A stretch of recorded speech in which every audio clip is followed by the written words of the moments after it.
তোমাদের সাথে দেখা হলো। আর আজকে একটা মানে অনেক দিন বাদে একটা ব্লগ দিতে চলেছি। তো দেখো এখন মানে 4:30 বাজে। 4:30 মানে আবার বিকাল ভেবো না, দেখো এখন ভোরবেলা। আর কটা বাজে আমার মুখের কথা না, তোমাদেরকে দেখাচ্ছি, তোমরা দেখে নাও। দেখো বন্ধুরা 4:30 বাজে। হ্যাঁ, আর এখানে দেখো অন্ধকার গুটগুট করছে। আমি তোমাদেরকে দেখো বাইরেটা ভালো করে দেখাচ্ছি। এবার ভাববে যে এত ভোরবেলা উঠে কি করছে দিদি। হ্যাঁ, আজকে আমরা এক জায়গায় বেড়াতে যাচ্ছি, ঠিক আছে। তো তার জন্য মানে ভোরবেলা উঠেছি। আর বেড়াতে গেলে তখন আর ভোরবেলা উঠতে কষ্ট হয় না, বেশ আনন্দই লাগে। তো আমার স্নান টান সব হয়ে গেছে, এবার আমি রেডি হব। আর কোথায় যাচ্ছি ঠিক আছে, সেটা জানতে হলে আমার সাথে থাকতে হবে আর তোমাদেরকে পুরো ব্লগটা দেখতে হবে। তো চলো রেডি হয়ে নিই, তারপরে বেরিয়ে তোমাদের সাথে কথা হচ্ছে। টাটা। দেখো বাড়ি থেকে রেডি সেডি হয়ে আমরা ডানলপ চলে গিয়েছিলাম। তো সেখান থেকে বাস ধরে মানে বাসে আগে থেকেই আমাদের টিকিট কাটা ছিল।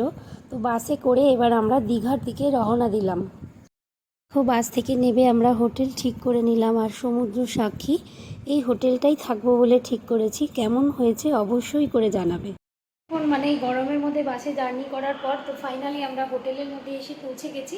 আর এই হচ্ছে হোটেলের রুম। তো হোটেলে কি মানে আছে রুমটার মধ্যে, চলো তোমাদেরকে একবার দেখিয়ে দিচ্ছি আমি। এই দুটো চেয়ার আছে প্লাস্টিকের, আর এখানে একটা টেবিল টাইপের আছে সব জিনিসপত্র রাখার জন্য। আর দেখতে পাচ্ছ আমরা এত গরমের জন্য এসি রুম নিয়েছি। আর এখানে একটা বেড আছে, সুন্দর একটা ব্ল্যাঙ্কেট দিয়েছে, আর দুটো বালিশ আছে। এখানে দুটো দেখো চেয়ার আছে, এখানে টিভি আছে, এখানে একটা ড্রেসিং টেবিল ওই টাইপের আছে, শোকেস টাইপের। আর এই ব্যালকনিটা দেখাচ্ছি তোমাদেরকে, দেখো ব্যালকনিটাও খুব সুন্দর। চারদিকের ভিউটাও খুব ভালো লাগছে। আর এদিকে আছে টয়লেটটা, তোমাদেরকে দেখাচ্ছি, দাঁড়াও।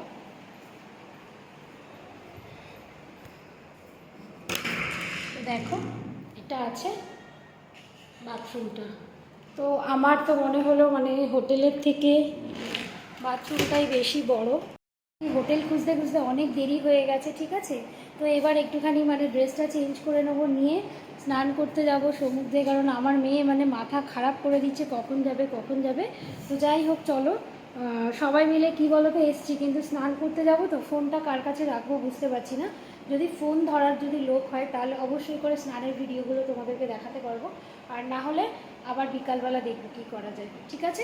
চলো এখন রেডি হয়ে গেছি স্নান করার জন্য, ঠিক আছে। আর ফোনটা নিয়ে যেতে পারবো না, কারণ সবাই স্নান করবে, ফোনটা কে ধরবে বলো।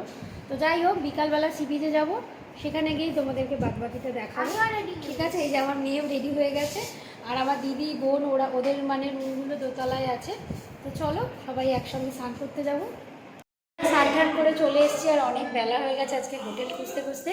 তো এবারে খেতে যাচ্ছি, চলো খেয়ে নিই, তারপরে আবার বিকালবেলা তোমাদের সাথে কথা হবে। দেখো আজকের মেনুতে ছিল ভাত, ডাল, স্যালাড, পাঁপড় ভাজা, সবজি আর মাছ। সন্ধ্যাবেলা সাজুগুজু করে রেডি হয়ে গেছি, আর আমরা এখন সি বিচে যাচ্ছি। আর একটু ঢেউসাগরে যাওয়ার কথা আছে, জানি না একটু দেরি হয়ে গেছে। তো গেট যদি খোলা থাকে নিশ্চয়ই যাব। আর বাইরে আমার দিদি সিটি দেখো সবার ওদের আগে মানে রেডি হয়ে গেছে, ওরা ওরা দাঁড়িয়ে আছে। তো চলো বাইরে গিয়ে সবার সাথে দেখা হচ্ছে, কথা হচ্ছে।